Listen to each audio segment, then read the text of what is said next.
Yo, what's goody, fam? Welcome to the Human Behavior Mastery Podcast. I'm your host, Dewane Mutunga. This is a podcast about leveraging psychology, tapping into mindset so you can create a better business, a better life, and ultimately a better you. Um, so I wanted to chat a little bit with y'all. You know what I'm saying? There's been a lot of things shifting and moving, and I've just been very conscious personally about how I spend my time, how I use my energy, um, building the best habits possible, and eliminating those that don't serve me. But more specifically, building habits that are required and are in alignment with my goals, my preferred lifestyle, my preferred, way of being.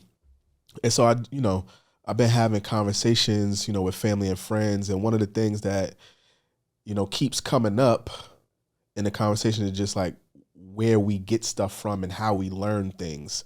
Because the way that we learn ultimately dictates how we behave, but also how we transition and shift and learn moving forward as adults. And so through conversation and through reading, I love questions. So, one of my favorite questions is just like, well, where does that come from, or where did you get that from? And a lot of what we learn comes from, we're conditioned. It comes from our environment, the people around us, family, friends, caretakers, guardians, teachers, just social and societal environments, but also we're conditioned from environmental design. Now, the styles that are in those environments are really important. So I really wanted to kind of explore with y'all the topic of behavior change and habit formation, but also looking at it through the lens of creating new habits and eliminating old habits through positive reinforcement and negative reinforcement, right? And it's simple, but it's really fascinating. And sometimes it's stuff that kind of we don't pay attention to. It's like just embedded as second nature.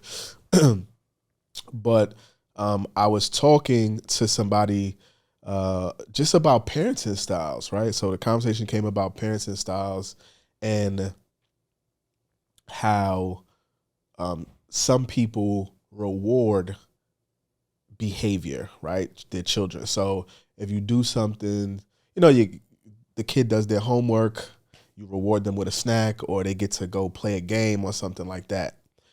That is a way of creating a habit or forming a habit or reinforcing something. So for every action, there's a reaction, right? For every cause, there's an effect, and every effect becomes the cause of something else. Excuse me. So that's one way of doing things. That's positive reinforcement. And I mean, if you read books like Tiny Habit or Atomic Habits, even the most basic books, they speak about there being some sort of stimulus, and there being a cue, and that triggering you to take a certain action. And based on the response, right, based on the feedback, it will encourage or deter you from taking that action. And so with positive reinforcement, a person takes an action, right? There's a behavior, and then the consequence or the effect of that action will increase the likelihood of the person continuing the behavior. So if if a kid knows every time I put my shoes down, I get rewarded with a snack, the reward, the kid's gonna want to put their shoes down in that same spot every time, right? That's a loop, and that starts really early in life. So although we come here and we got our old souls and we are ourselves, like something as simple as our parents' preferred um, parenting style can dictate what type of habits we have and what type of habits we don't have. Conversely, like if you take an action and the response is negative, then it's going to increase the probability of you staying away from that. Simply put, and I really appreciate the way it's articulated in Atomic Habits by James Clear. He speaks about it in terms of friction, right? So if you want to increase the likelihood of doing something, you want to remove friction. You want to make it easier for you to take that action.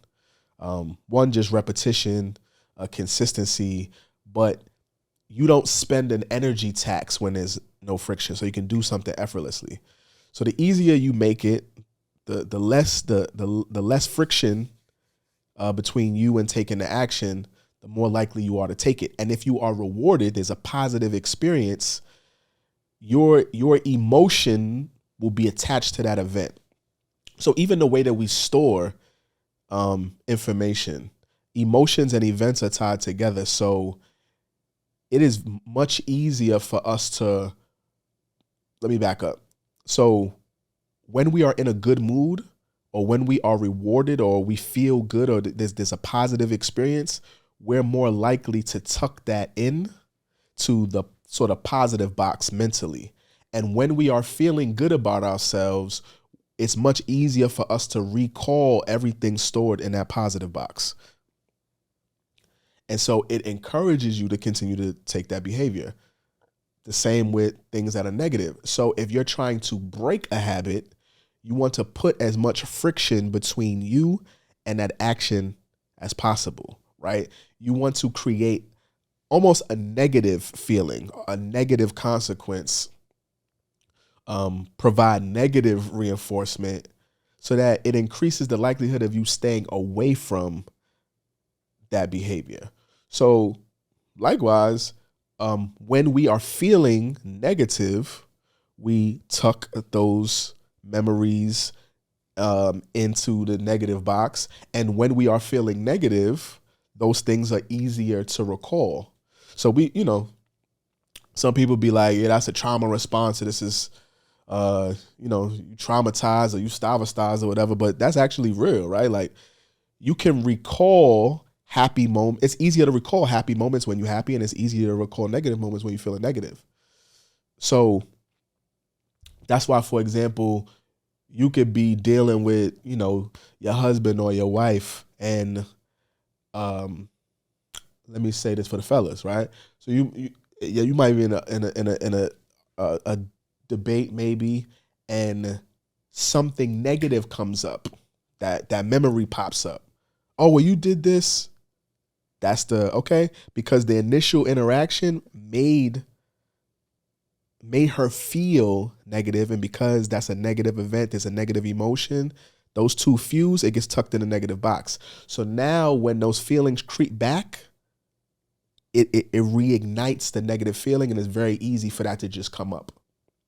But when we're speaking about habit creation, habit formation, and behavior change, we can leverage these things.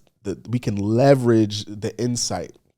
So if we know that emotion and events are tied together, and it makes recall and repeating very easy, then we want to try to engineer our moods through the environment, through objects, through people, but anything that we can do to make us feel happy, because that will encourage us to continue to take the action over and over again.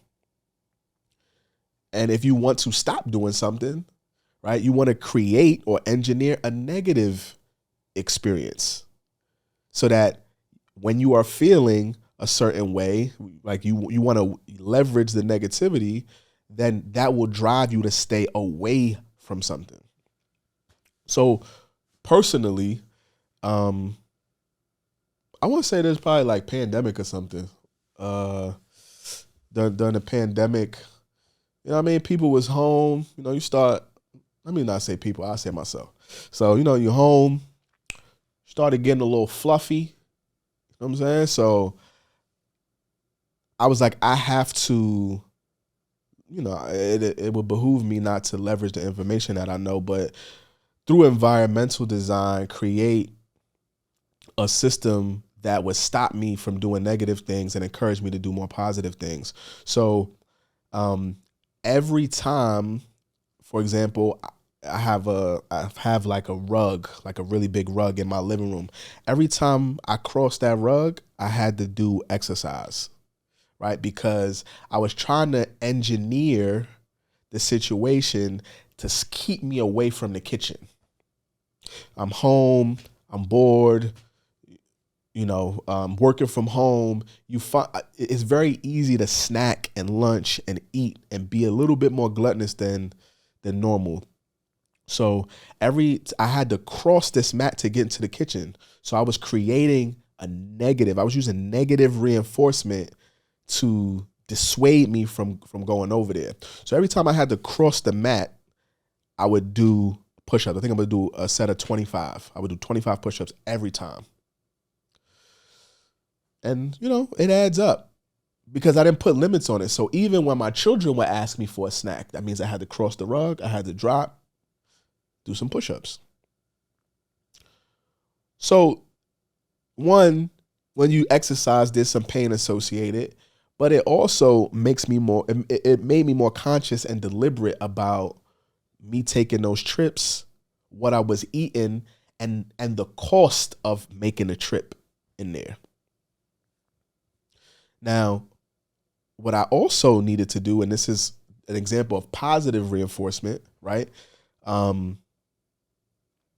Being gluttonous at home, drinking sugary drinks. One of the things I told myself was I don't want to drink calories, so I wanted to drink more water. Just healthier stuff, not sugary drinks or anything like that.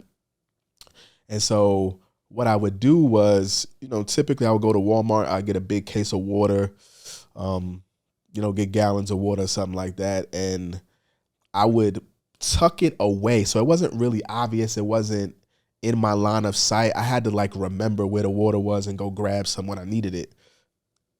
I had unnecessary friction between me and the water. And so what I did was I made it easier for me to access the water, right?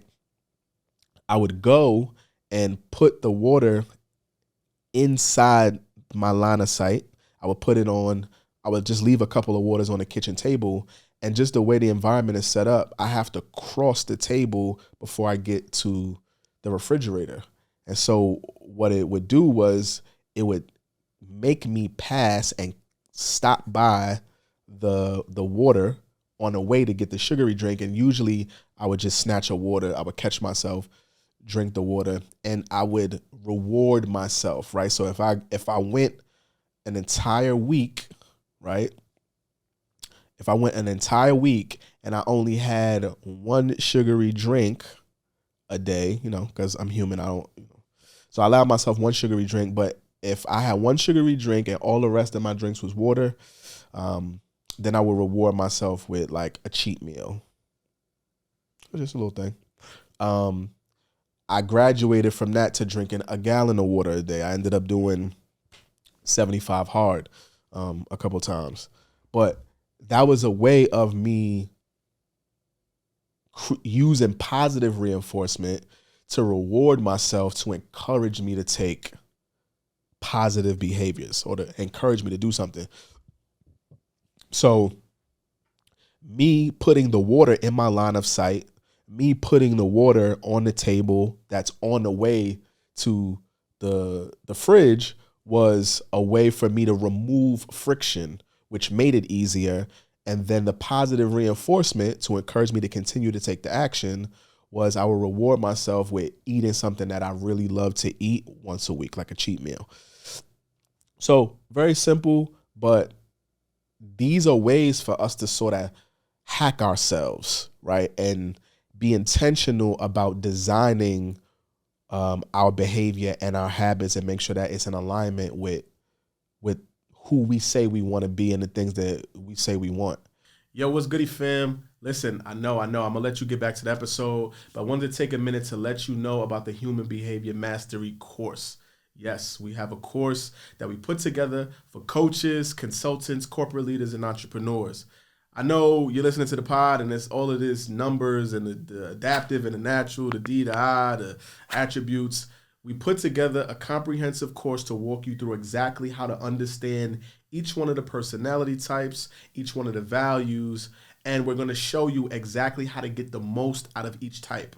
What things you need to avoid, what environments to put you in, and what pieces to put around you to be successful. So, if you're looking at taking your business, your life, or your relationship to the next level, make sure you go check out the Human Behavior Mastery course. Back to the episode.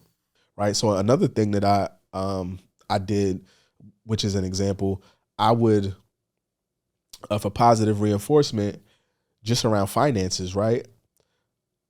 So I'm a recovering sneakerhead. I'm really a sneakerhead, but like I'm just much more disciplined now. But I would be disgusted when it came to just buying sneakers. I don't know. I just love. I could blame Michael Jordan. What I mean, just growing up in the Bronx, but just being a sneakerhead was a vibe, and I just didn't realize how much money I would spend on sneakers. And sometimes I didn't even get to wear them. Sometimes I gave them away. I buy 2 pair of sneakers at a time. Like, it just was getting crazy. And I was like, okay, cool. I got to do something about this, right? So what I would do was, it wasn't just limited to sneakers, but just anything. I would practice, more impulse control around things like that. So every time I wanted to spend something, I had to wait 24 hours, right? Just to see if I let it run through my system. If I wanted to buy something, I would wait 24 hours. And at the end of the 24 hours, if I really, really wanted it, I would explore buying it. But if the feeling passed and I didn't buy it, I would take that money and put it in either my savings account or an investment account and let the money make money. And so whatever the amount was of that item that I was going to spend, I then took that money and put it in savings, or I put it in an investing account. And I just used that as a reward for me displaying discipline financially. And I did that. I told myself I would do it for 90 days, but it ended up running the course of a year. And at the end of the year, I had a couple dollars saved up. That money was making money for me. I was investing, options, stocks, just different things, but I had savings and I had money in the market just off of me not buying sneakers, or me not eating out, or just whatever the amount was, however odd the number was, I would just take it. And if I was disciplined and I didn't do nothing with the money, I put it away. And my rationale was, I would have spent it anyway. The money would have been gone. So I'd rather take that money and go do something good with it, right? I'd rather go and invest it or save it. And that was a way of rewarding myself for being disciplined, positive reinforcement. So it just made me double down and be even more disciplined. And so now, to be honest, I'm at a point, it's not that I don't like sneakers. I'm very much a sneakerhead at heart, but like, I just don't wear them. So from a utility, a functional perspective, it's just like, well, nah, I'm cool. Where I would buy almost every release. If I'm being honest right now at this point, I might maybe buy 5 pair of sneakers a year, maybe, being generous. And I think that's a reflection, that's a lingering or a lagging result of me just doing that experiment with myself. And so I would offer to you to like explore that. Like, how can you use positive reinforcement to encourage you to do things that you need to do, and use negative reinforcement to get you to stop doing things? So one of the things I do with myself, but also with any of my clients, coaching or consulting or otherwise, is let's look at 3 things, right? Let's get a notepad. If you're watching this, you could take notes. I want you to think about any particular goal that you have. Losing weight, something around finances, your personal life. Maybe you need to do date nights or something. I don't know. I want you to take a piece of paper and write 3 sections. I want you to write what you need to start doing, right? Because obviously there's a gap between where you currently are and where you want to be. So write down start. And under that, we're going to write all the things we need to start doing to help us fill the gap, allow us to make progress, and move us forward towards the goal. Next,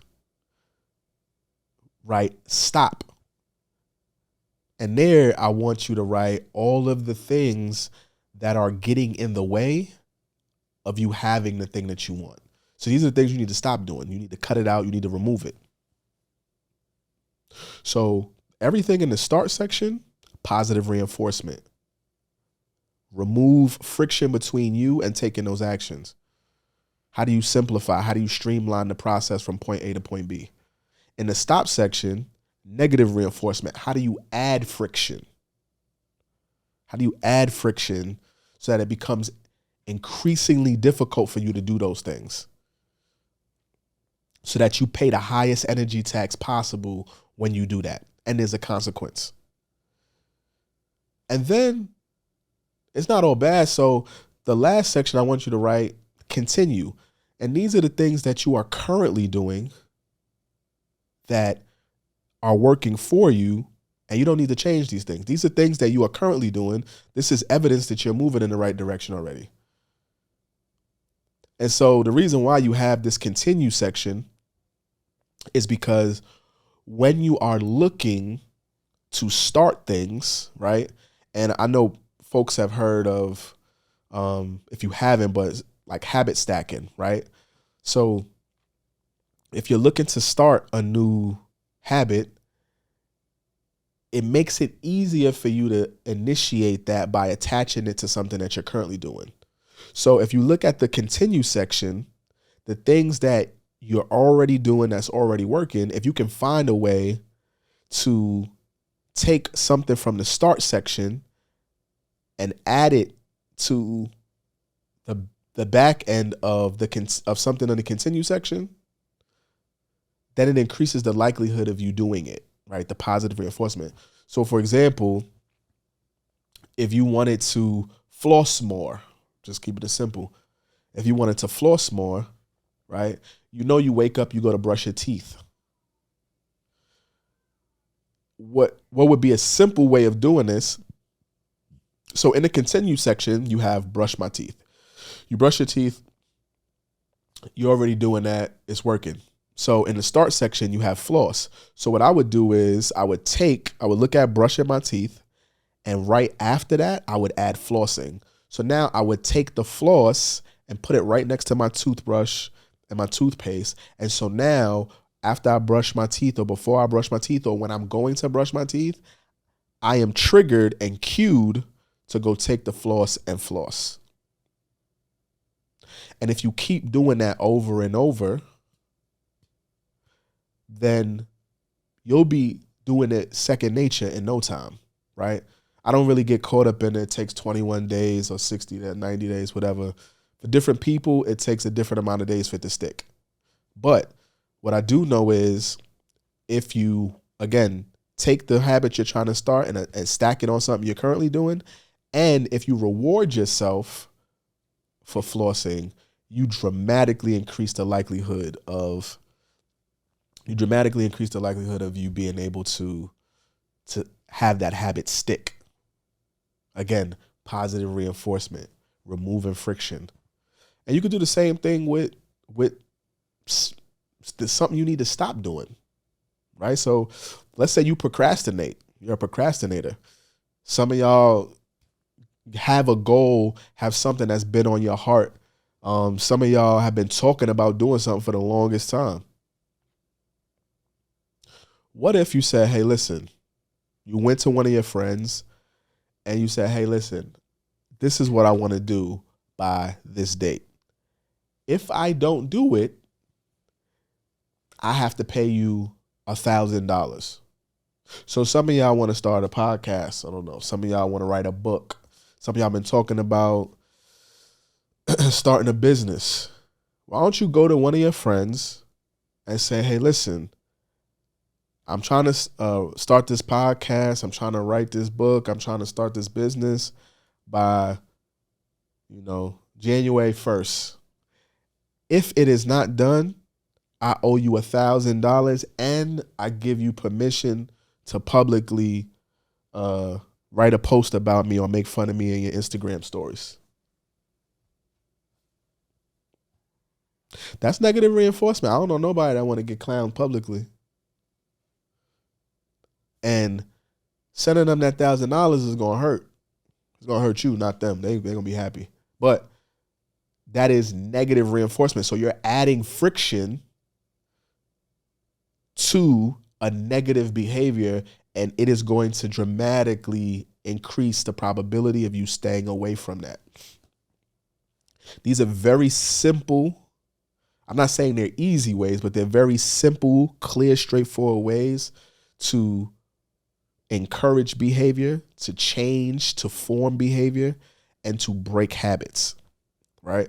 I'll be really curious to hear, you know what I mean? I'll be really curious to hear some personal things that you guys have going on, things that you want to do, things you want to stop doing, and we can explore together. We can navigate the best ways to create a system around you, create an environment around you to encourage the positive stuff and punish the negative things, right? Because I mean, the goal for me, you know, I want to make sure that this is a platform that's a value add, and I really just want everybody to be their best self. And so in order for us to do that, we got to put ourselves in the environments. We got to adopt the mentality. We got to take the actions. And more than ever, even as I say, you being your best self, it's ultimately doing what's required to become the person and to achieve the things and acquire the things and create the reality that you desire. So being your best self is great, but sometimes your best isn't enough. So do what's required to create the reality that you want. And it doesn't happen overnight, but it happens one habit at a time, one execution at a time, one action at a time. Again, for every action, there's a reaction. For every cause, there's an effect. And every effect is the cause of something else. So everything is connected. And so I'm just offering, I'm challenging everybody to just, it's a little bit of self-examination. Take inventory of what you're doing and what you're not doing and how that reflects or aligns with the things that you say you want. And if it matches up, then more power to you. You doing the damn thing. But if not, then you owe it to yourself to make the adjustments. You owe it to the people that you're accountable to, the people that you're responsible for, to do something about it. So yeah, that's pretty much the gist of it. But as always, I want to continue the conversation with y'all. So if you got thoughts, like I said, if there's something that you know that you want to do, something you need to stop doing, throw it in the comments. Let's have a conversation. Let's do that. And I'll see y'all on the next pod. Peace.